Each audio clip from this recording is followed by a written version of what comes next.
back to the Who Are You to Lead Anyway podcast. This is the place where we master the skills we need to navigate leadership and life and explore what it means to step into your authentic leadership and lead from the heart.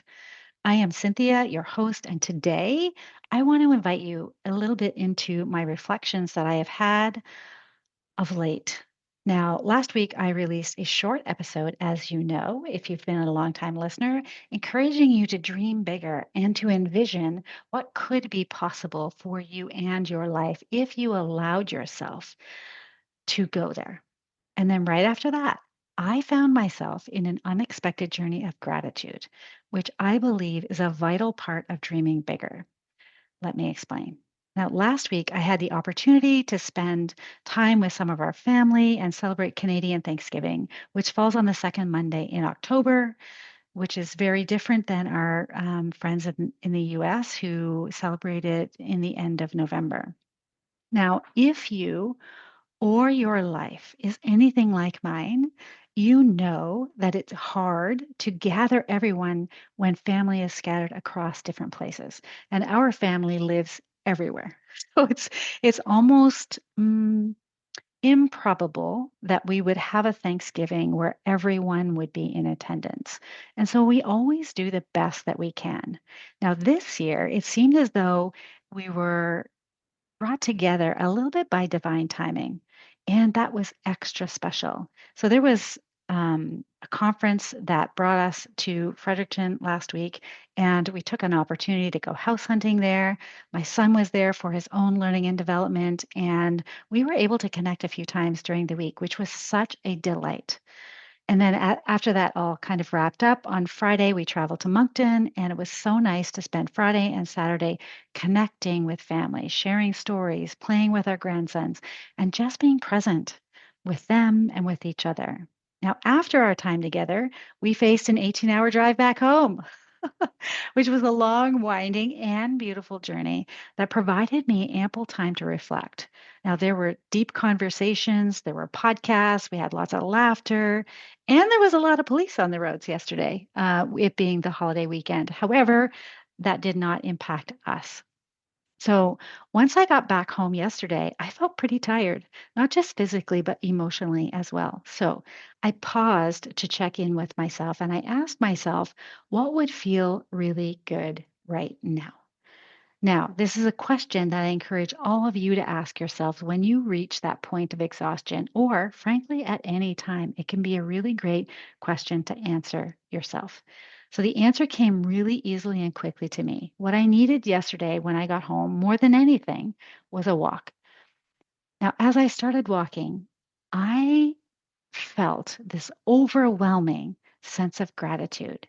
It just washed over me, not just for the wonderful time spent with family, but for everything, every experience, every twist, every turn that have brought me to this moment.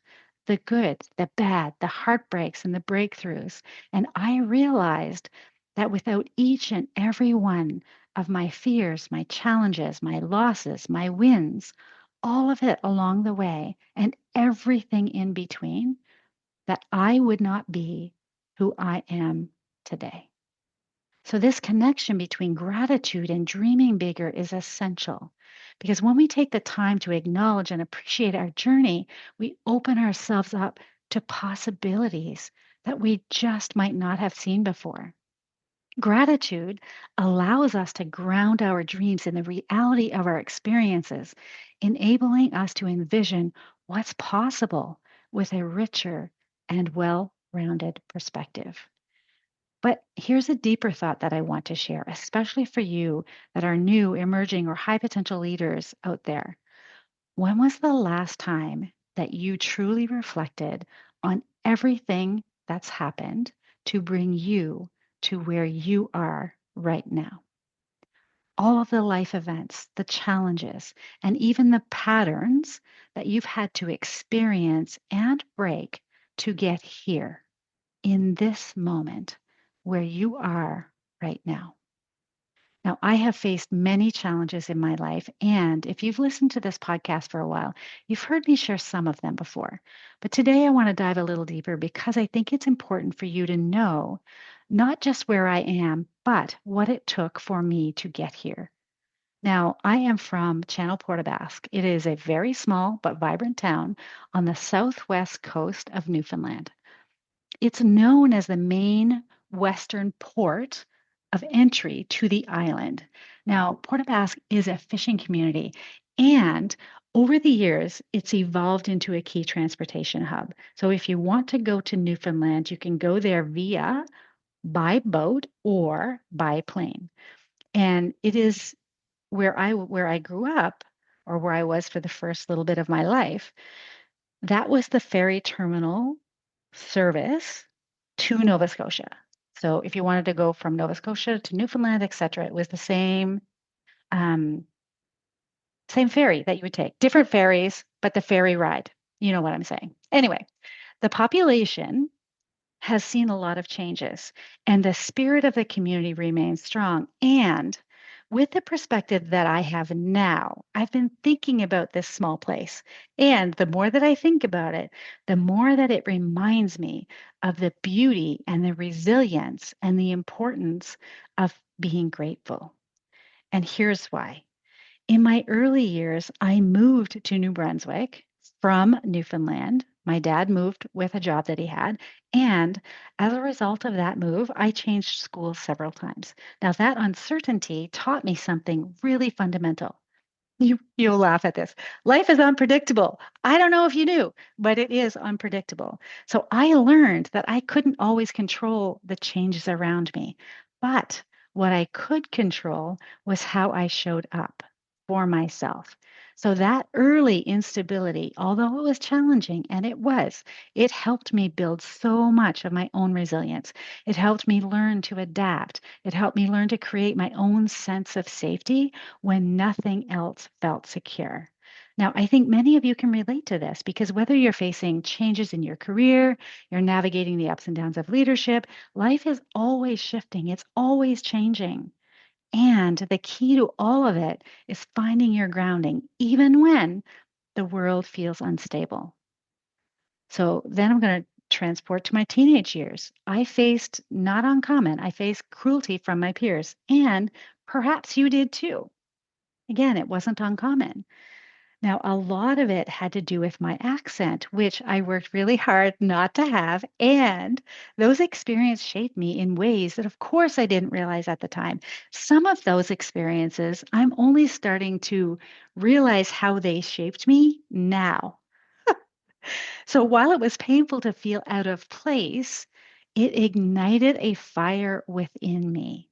I became fiercely independent, learning that I had to be my own advocate and finding the ways and the places to be able to do that for myself. And that sense of independence served me later on in leadership because, as much as leadership is about supporting others, it's also about knowing who you are and standing strong in your truth, even when or even if others don't see your value.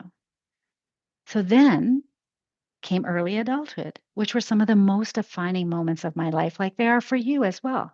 I became a wife, then I became a mother. I bought my first home. I led a team in a male dominated industry. I was a volunteer in my spare time in multiple organizations. But juggling so many rules came with its own pressures. And there were moments when I felt like I was excelling, and then there were moments where I felt like I was drowning. We have the duality of all of it. And so, trying to balance the personal and the professional responsibilities, I had to learn the hard way how to manage stress, how to ask for help, something I wasn't good at the time. I still work on that today. And how to show up for myself in the most authentic way that I could. Now, of course, life being what it is, it threw me more curveballs, right? In my 30s, in my 40s, being downsized at work led me to a career pivot, which was unsettling. And it opened doors that I hadn't even considered for myself. And I wouldn't have if that didn't happen. Around the same time, I embarked on a weight loss journey, which wasn't about shedding pounds. I mean, yes, it was about that, but also it was about shedding layers of who I thought I needed to be in order to fit in. Now, that part of my journey taught me that real transformation happens when you stop trying to live up to others' expectations and start showing up as your authentic self. Now, having said all of that, perhaps the hardest thing that I faced during that time was the death of my father. Losing someone so close, so influential, and so pivotal to who I was brought me face to face with grief like I had never known it. I had experienced grief before, but this shook me to my core, forcing me to confront my own mortality. Grief changes people. It's changed me. Perhaps it's changed you too. It made me realize how fragile and how short life is, and how important it is to live fully, to love deeply, and to embrace each moment, because none of it is guaranteed beyond this moment right here in the now. And then, of course, life continues, right? So then came my separation and my divorce. Now, if you've ever been through a divorce, you know how gut wrenching and how life altering that can be. It tears apart everything you thought you knew about yourself that was stable. And for me, it was a period of deep self reflection and healing that I didn't even know that I needed. Now, divorce taught me that sometimes the things that break you also build you. I had to rebuild not just my life, but my identity. Now, it made me stronger, it made me more resilient and more compassionate toward myself and toward others. Now, of course, life keeps going. So a few years later, I got remarried, and finding love again was both a gift and a challenge. It taught me that while life doesn't always go as planned, it can surprise you with so much joy when you are open to it. And I'm in the midst of change again right now in this moment. And you know what? I am so incredibly grateful for all of it, even the uncertainty, even the parts that feel uncomfortable, because I know that every bit of this journey is shaping who I'm becoming. So, yesterday, as I walked, reflecting on all of these beautiful phases of my life, I was overcome with gratitude, which I mentioned, not just for the good times, for the messy, for the painful, for the heartbreaking. Because without those experiences, I wouldn't have the perspective that I have now. I wouldn't have the empathy, the strength, or the ability to lead others through their own beautiful challenges and changes and transformations. So, leadership is not about being perfect. Leadership is about being real. It's about owning your story, all of it, and sharing it, the wisdom from it, so that others can learn from your journey.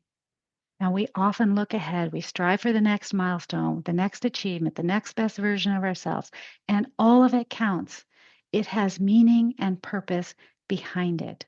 But today, I want to encourage you to pause and reflect on everything that has brought you to this moment so that you can go deeper.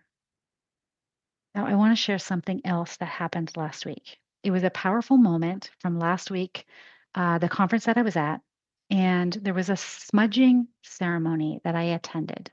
The speaker spoke about how Indigenous peoples honor their ancestors, the connections that they feel to those who came before them. They explained each aspect of this ceremony so that everyone in the audience could understand, and that experience had me think deeply about my own ancestors. The realization then hit me. So many things had to happen in their lives. Like they had to meet each other. They had to work through their own challenges. They had to, create their own happiness. They had to do all of that in order for me to be here today, living this life, talking to you on this podcast. And your ancestors had to have their own journey so that your parents could met, so that they could have you, so that you could be here, that you could be listening to this at this moment. Just think about that for one moment. all of the choices, the sacrifices, the challenges that they endured that led you and me to living and leading the lives that we have right now. I had never thought about it in those terms before, but it gave me a whole new appreciation for this path that I'm on. It reminded me that I'm not walking this path alone, and neither are you. I'm supported by generations of strength and resilience that come before me, as are you. And it blew my mind to think that had those moments not occurred, we wouldn't be here. What an incredible gift we are that we have this moment, this life to be here. And I know that as leaders, we often focus on where we're going and the future we want to create. And that is great. But it's just as important to honor the past, to recognize the paths that have been walked before us, and to carry that wisdom with us as we move forward. Now, one more thing. I want to talk about the importance of interrupting patterns because that's something that I've had to do repeatedly in my life. And we all have patterns, habits, beliefs, and ways of thinking that keep us stuck. Now, for me, I had to interrupt so many patterns, but pattern of always striving for perfection, of believing that I had to have it all together, of believing that I was the only one who could do the things that I needed to do to get where I needed to go. I had so many patterns that I've had to break. In my career, I faced job losses and promotions that didn't go my way. I've had to pivot, start over, reinvent myself, and step into roles that felt unfamiliar and uncomfortable. But each time, each and every time, I learned something new about myself. I learned that I'm capable of so much more than I give myself credit for. And so are you. So are you. Interrupting patterns is uncomfortable and it's messy and it creates an opportunity to face our fear and it's necessary for our growth. So if you're feeling stuck, whether it's in your career, your personal life, your leadership, just ask yourself, what pattern am I holding on to that no longer serves me? And here's my message to you.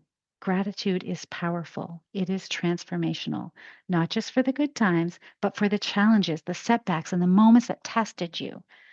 So I invite you to honor your journey.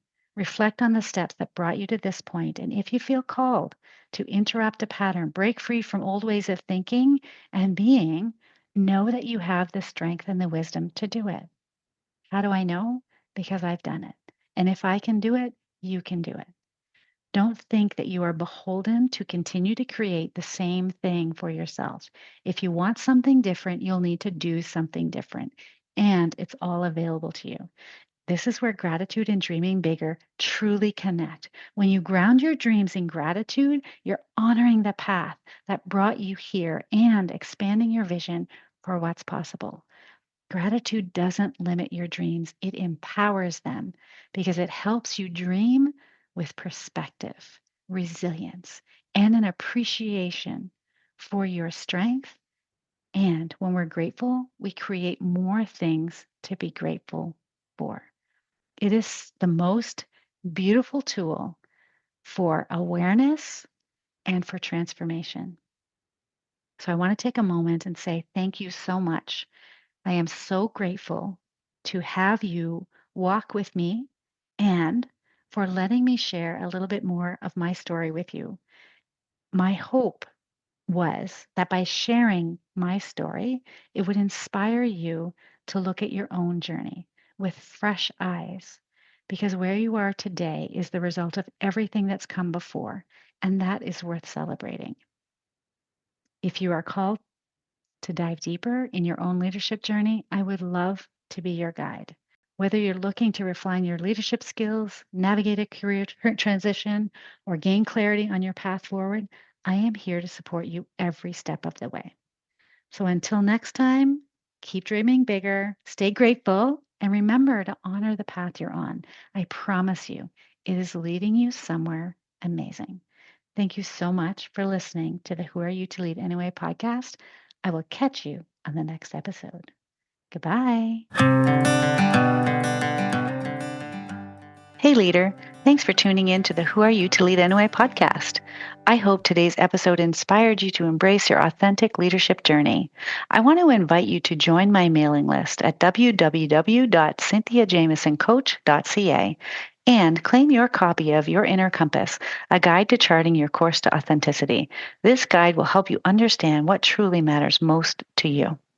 My vision is to empower individuals to live and lead lives in harmony with their core values, become catalysts for positive change, and navigate transitions, all while fostering connection and belonging in the world. Lastly, your feedback shapes this show, so I would be honored if you would subscribe, rate, and review. Thank you so much for being a part of this community dedicated to authentic leadership. Together, let's make a meaningful difference in this world.